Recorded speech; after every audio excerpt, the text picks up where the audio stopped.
care we provide, and swift processes are in place to manage those concerns, and they will talk to police where necessary. Mr. Farrell will appear before Wood Green Crown Court tomorrow. Right, Martin, thank you. Files have been passed to the Crown Prosecution Service after two Met Police officers allegedly shared inappropriate photographs at the scene of the double murder in Wembley. The officers were arrested on suspicion of misconduct in public office after solicitors Nicole Smallman and Beaver Henry was stabbed to death in June. The watchdog has launched a separate investigation into 6 other officers who allegedly knew about the photos. The family of Jack Merritt, who was killed by a convicted terrorist at Fishmongers Hall last year, are suing the government over his death. Usman Khan was out on licence when he attended a prisoner rehabilitation event armed with 2 kitchen knives. Well, Jack's family solicitor said they have been left with no alternative. The annual boat race is being moved to Cambridgeshire from the Thames because of the ongoing problems at Hammersmith Bridge and concerns about crowds. Well, the bridge has been closed to cars for 18 months and all river traffic since August after large cracks were found. Katie Barnfield reports. Very, very strong start by the Lake Blues. It's one of the biggest events in London's sporting calendar, and since the 1800s, the boat race has been run along this stretch of the Thames. But the closure of Hammersmith Bridge and concerns about crowds mean that next spring it will take place in Cambridge instead. Hammersmith Bridge is traditionally a focal point of the route, but with it being closed for safety reasons, organisers said it was just too risky to have the teams come underneath. It will be the first time in 77 years the race hasn't taken this route. Steve O'Connor runs Fulham Reach Boat Club next to the bridge. They're a charity giving lessons to disadvantaged school kids, but without the exposure from the race, their finances will suffer.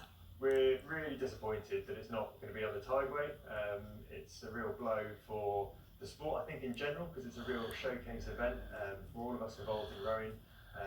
And then for us as a boat club on the course, we use it as an event to both drive members into our club, but also generate funds for the work we're doing. So, yeah, it's really disappointing news. The only other time the race has been moved was during World War II because of the danger from flying bombs. Before the pandemic, thousands would gather on the Thames every year. Scenes like this added to organisers' fears. At the moment, we're not going to have any crowds. It's going to be a closed event, and that's primarily due to COVID. We have a safe environment. Obviously, we don't know what restrictions will be in place at the time.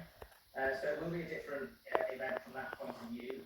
This morning, Hammersmith and Fulham Council released a new proposal for a temporary structure to get traffic moving across and underneath the bridge.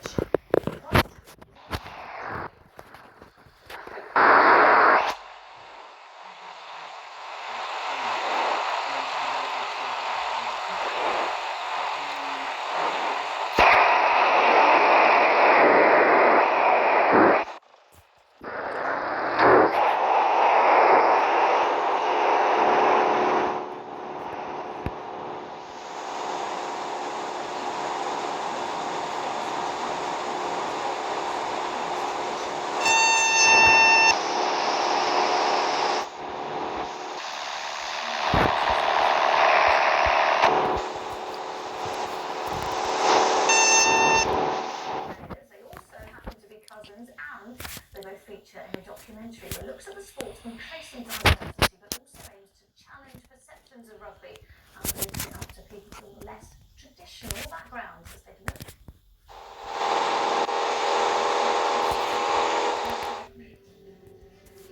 When you're young, black, and from London, I think there's often a tendency to see these kids as like brash.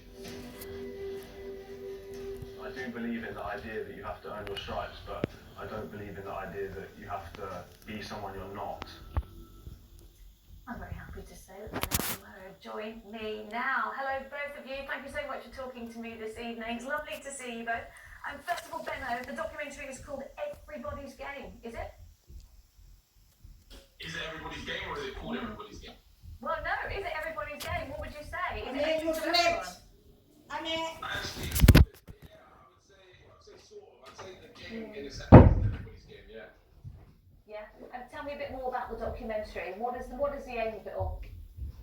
The aim of it all was just to like make people see rugby in maybe a different light. When I was younger, I saw rugby in the sort of posh middle class white sport sort of way, and I thought you could create a documentary and even maybe able to see it in a different way potentially. Yeah, I mean, it certainly has got that perception, hasn't it? Mario, what do you think? Do things have changed over the years? I mean, you look at the England squad right now and you say things definitely have changed. I think things are moving in a positive direction.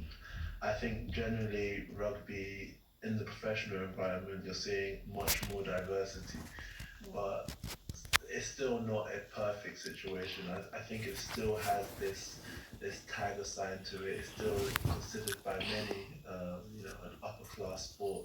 And I think these are the type of issues and areas that Benno was looking to explore in the documentary. I mean, Benno, it's true, isn't it? I mean, it's when you compare it to football, for example, that just seems to be far more accessible. You know, anyone can go and kick a football around. But when you think of rugby, you do think, especially elite rugby as well, you think about private schools, don't you? And it doesn't seem to be that open for everyone. So how do we go about changing that? So there's like two ways, I think. I think the first way, which I've done with the documentary essentially, is to sort of change it on like a broad scale. So you look at it differently because of the people that play it before. And then there's like a lower level where you have to actually work in state schools to bring rugby as part of the curriculum. And that coupled with the perception change means the children that actually play now see people that look like them and think, oh yeah, I want to do that too, because I want to be exactly like those guys. That's the plan. I feel like it has to work together with both. And that's really important, isn't it, when it comes to diversity as well? And it's not just players on the field, but it's the backroom, isn't it? It's the coaching systems as well that need to really change from top down. Yeah, I think it needs to change from top down. Because it's not terrible at the moment. Don't get me wrong. Like, I play rugby and I do alright from it, but I just feel like there are less people doing it, and I think it's open to everyone. I think everyone might enjoy it just the way I do. Yeah, well, listen, Benno, Maro, you're playing, aren't you? Are you playing Wales on Saturday? That's the plan, yes. That's the plan. We are going down to Wales to play a lovely game of rugby. Very briefly, are you going to win? What's the score going to be? Well, of course, I think England are going to win. I'm not too good at predicting scores, but I think it'll be a tough game. But I think England will be victorious. Well, listen, my boss is Welsh, so I don't know if she'll be too happy about that. But listen, guys, thank you so much for talking to me this evening. Thank you. Well, like I said at the start of the programme, London, most of the South East will go into Tier 2 next week. Slough and Kent will be in Tier 3. Those tiers are in place to drive down the infection rate. For those who've contracted COVID, the virus is cruel and the recovery can be very tough and long. Sean Fitzpatrick spent months having to relearn the most basic of tasks like walking and talking, but he's done it, and after 245 days in hospital, he's finally home. Maria Chastity, who first met Sean in hospital, has been back to see him now. A homecoming, both comforting and unfamiliar. This accessibility ramp wasn't here when Sean last was, pre-COVID. When I first came back here for the home visit, I was here, sitting here, and the therapists were busying themselves, and I just sat in my own home, completely isolated in this chair, and unable to do what I always do, which is make a pot of tea and all these things. And I then had that realization that my life has completely changed, that you will not come back to the person you were before. And before, for Sean, encompasses a lot. This was when he left intensive care, where he spent 38 days. We caught up with him in the summer at this rehabilitation unit.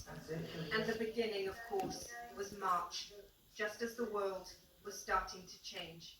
It's been 225 days of really what was kind of hell, but at the same time, the therapists and the occupational therapists and the nurses in the Bradley unit just made my life so amazing. They really did. Physically, I'm absolutely fine. Mentally, I did have a head doctor there, as I called her, and if I hadn't had that preparation from the psychologist, I think it would have been worse off. There you go. For a long time, Sean couldn't speak or swallow.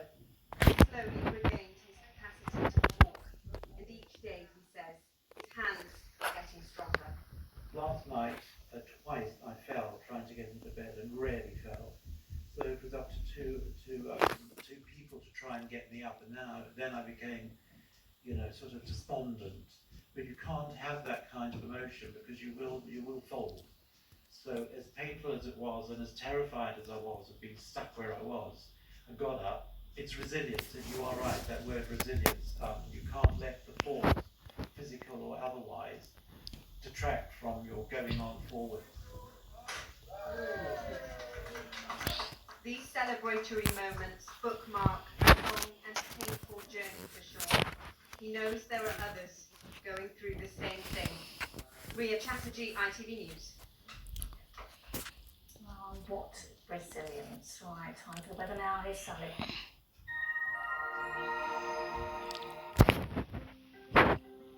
Making the most of it, whatever the weather. Octopus Energy sponsors ITV London weekday weather. Hello there, and Oh no, it's the Ninky Nonk. Catch the Ninky Nonk.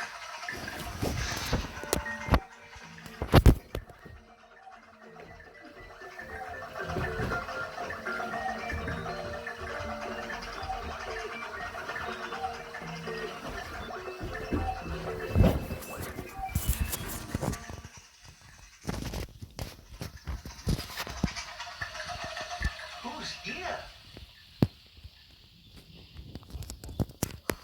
The Pontipines. Pontipines are friends of mine, although they're only small. And even when there's 10 of them, they're hardly there at all. 1 Pontipine, 2 Pontipines, 3 Pontipines, 4 Pontipines, 5 Pontipines, 6 Pontipines, 7 Pontipines, 8 Pontipines, 9 Pontipines, 10 Pontipines.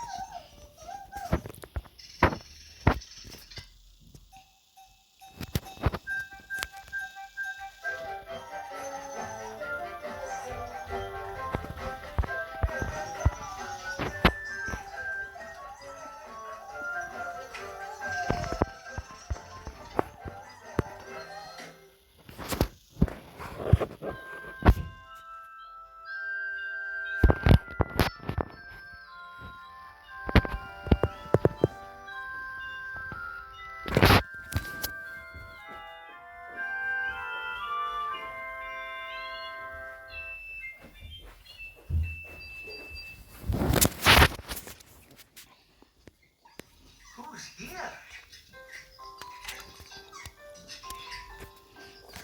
Macapaca. Hello, Macapaca.